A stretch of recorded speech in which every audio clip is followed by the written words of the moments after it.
Hello বন্ধুরা, সবাইকে স্বাগত জানাই স্টাডি সাকসেস কোচিং সেন্টারে।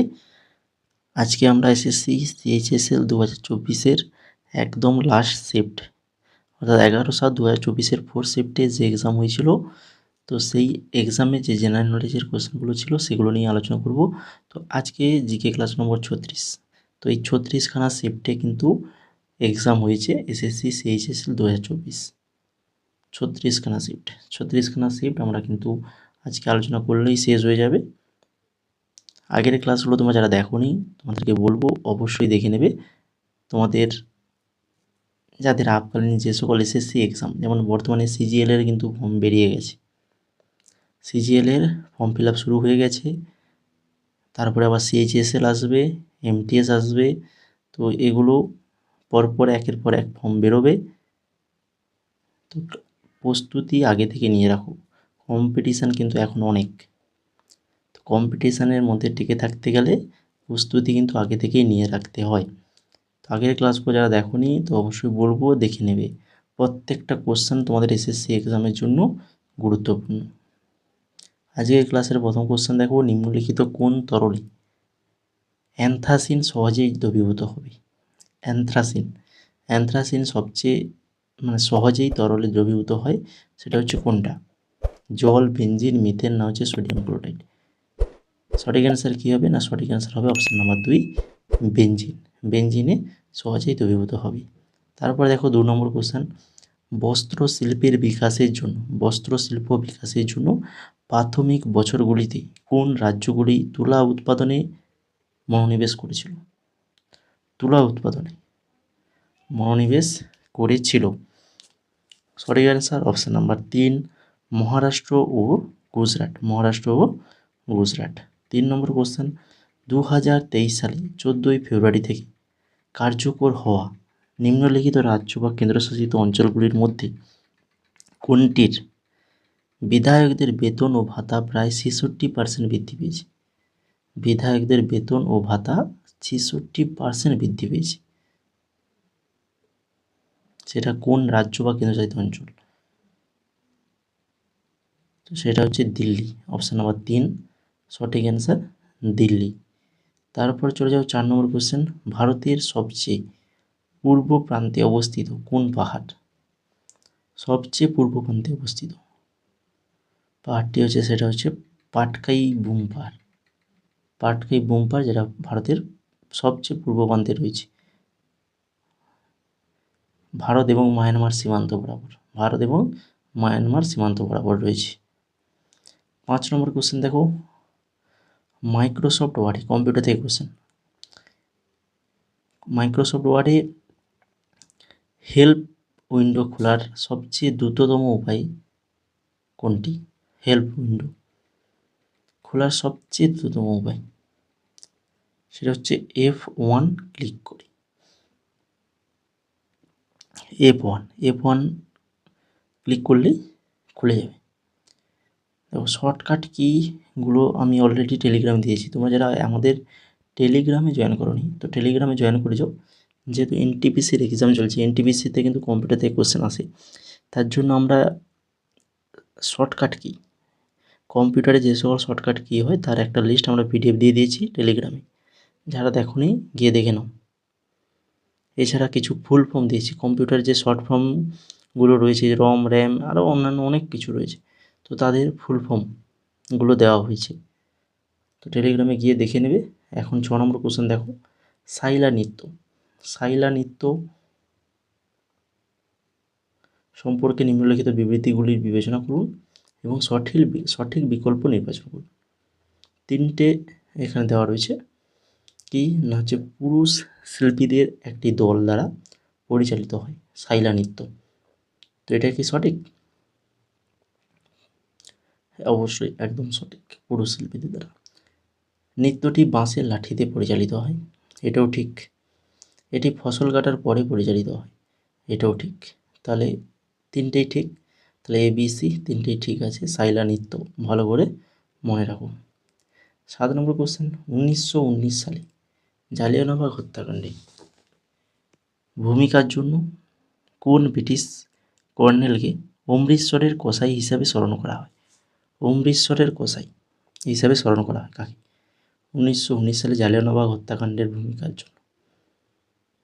তো তিনি হচ্ছেন রেজিনাল্ড ডায়ার।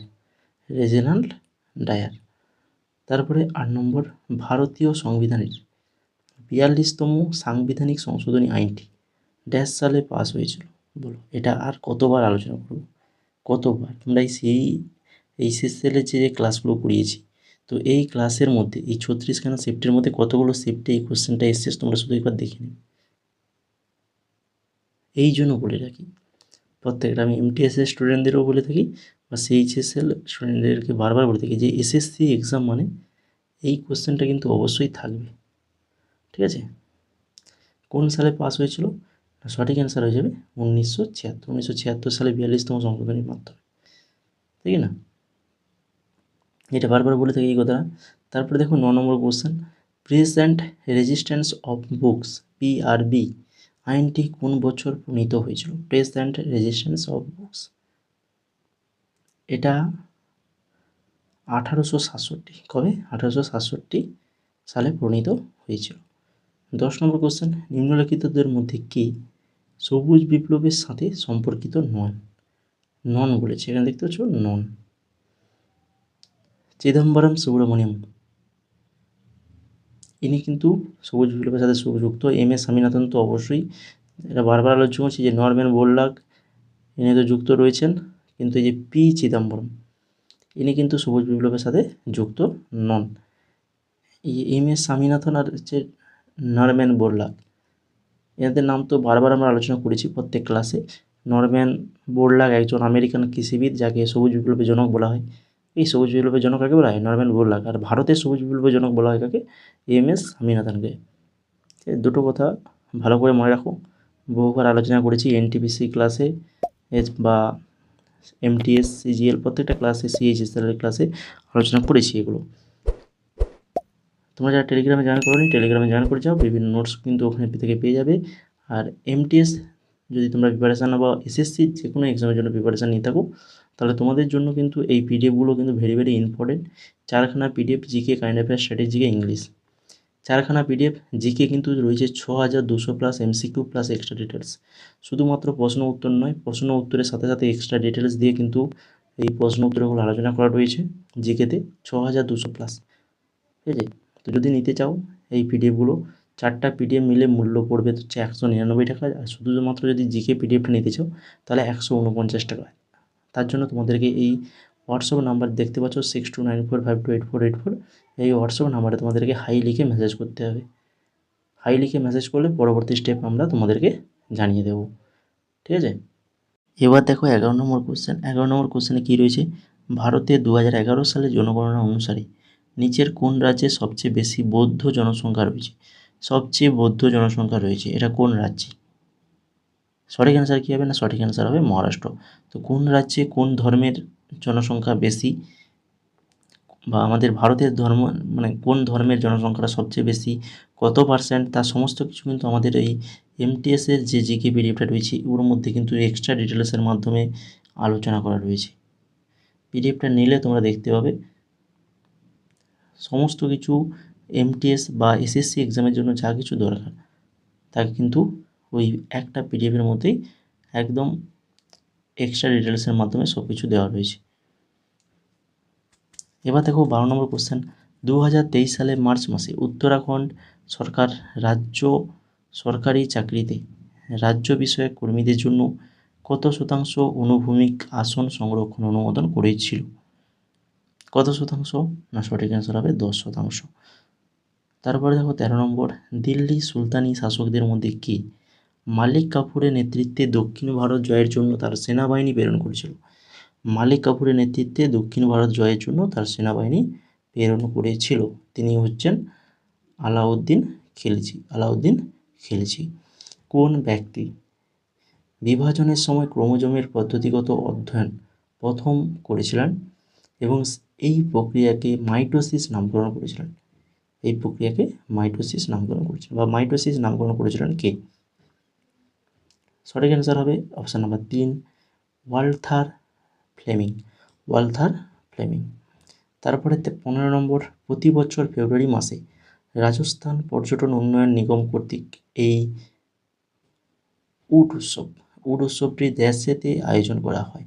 প্রতি বছর ফেব্রুয়ারি মাসে রাজস্থানে উট উৎসব কোথায় আয়োজন করা হয়?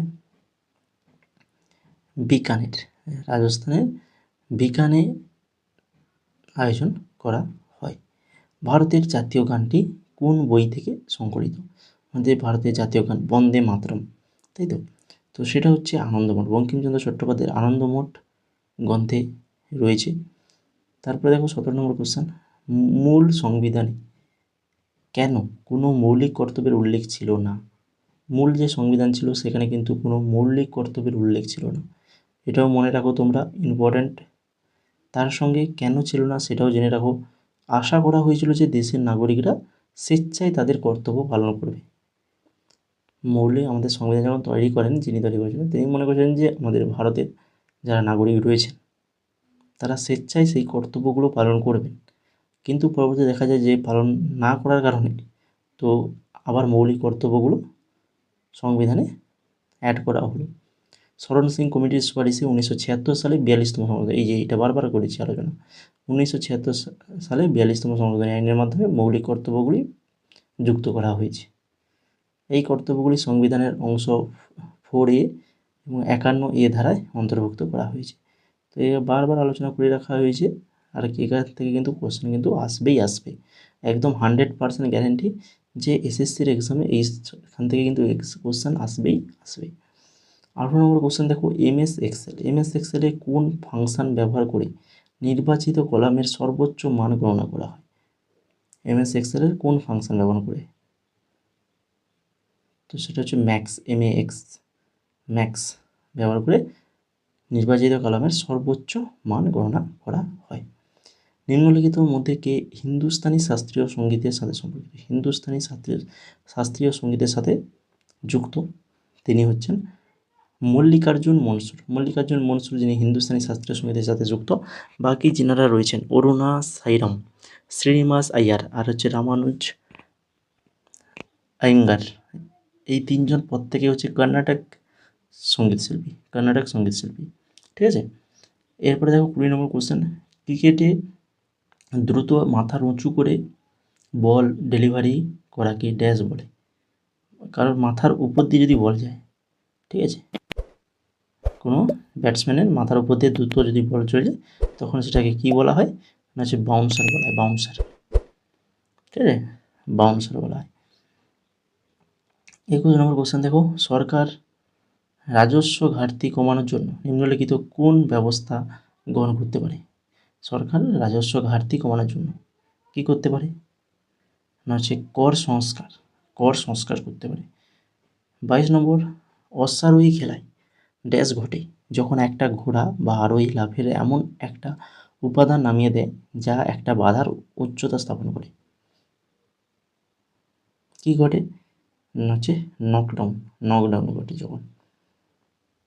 তারপরে 2011 সালের জনগণনা অনুসারে ভারতের কোন কেন্দ্রশাসিত অঞ্চলে নারী সাক্ষরতার হার সর্বোচ্চ ছিল?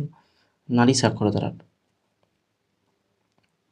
তো এগুলো আগে আলোচনা করেছি, সর্বোচ্চ সর্বনিম্ন, তার জন্য এখানে আর এক্সট্রা ডিটেলসে আমি আর আজকে আলোচনা করলাম না, আগের ক্লাসগুলো দেখে নিলে সমস্ত কিছু জেনে যাবে। লাক্ষাদ্বীপে নারী সাক্ষরতার হার সর্বোচ্চ ছিল। তারপরে দেখো 24 নম্বর, 2011 সালের ক্রিকেট বিশ্বকাপ ফাইনালে শ্রীলঙ্কার বিপক্ষে ভারতকে জয় এনে দেওয়ার ক্ষেত্রে কে নেতৃত্ব দিয়েছিলেন? অর্থাৎ বলা হয়েছে যে 2011 সালে যে বিশ্বকাপ হয়েছিল যেখানে ভারত জয়লাভ করেছিল, বিপক্ষে কে ছিল না, সে শ্রীলঙ্কা। তো ভারতের ক্যাপ্টেন্সি কে করছিল? ভারতের ক্যাপ্টেন কে ছিল ক্রিকেট দলে? সঠিক অ্যান্সার হবে মহেন্দ্র সিং ধোনি ছিল। কোন নক্ষত্রকে ধ্রুবতারা হিসেবে জানা যায়? সেটা হচ্ছে উত্তর তারা। তোমরা জানো যে ধ্রুবতারা আকাশের কোন দিকে দেখা যায়? উত্তর দিকে। তো উত্তর তারা, সেটাকে ধ্রুবতারা হিসেবে আমরা জানি। তো এই মোট আজকের 25খানা কোশ্চেন। তো যদি কোশ্চেনগুলো ভালো লেগে থাকে, ক্লাসটা ভালো লেগে থাকে, তো অবশ্যই তোমাদের অ্যাটেন্ডেন্স লাইকের মাধ্যমে দিয়ে যাও, কমেন্ট করে জানাও তোমাদের মতামত কেমন লাগলো আজকের ক্লাসটা। তারই সঙ্গে যদি এই চ্যানেলে নতুন হয়ে থাকো, সাবস্ক্রাইব যদি না করে থাকো, এই ধরনের গুরুত্বপূর্ণ ক্লাস যদি পেতে চাও, এসএসসি এক্সাম বা এনটিপিসি বা যে কোনো গভর্নমেন্ট এক্সামের প্রিপারেশান নিতে চাও, জিকে কোশ্চেনের জন্য আমাদের চ্যানেলটাকে অবশ্যই সাবস্ক্রাইব করে বেল আইকনে ক্লিক করে রাখো। আর তারই সঙ্গে বলে রাখি টেলিগ্রাম চ্যানেল, আমাদের টেলিগ্রাম চ্যানেলে যুক্ত হয়ে যাও।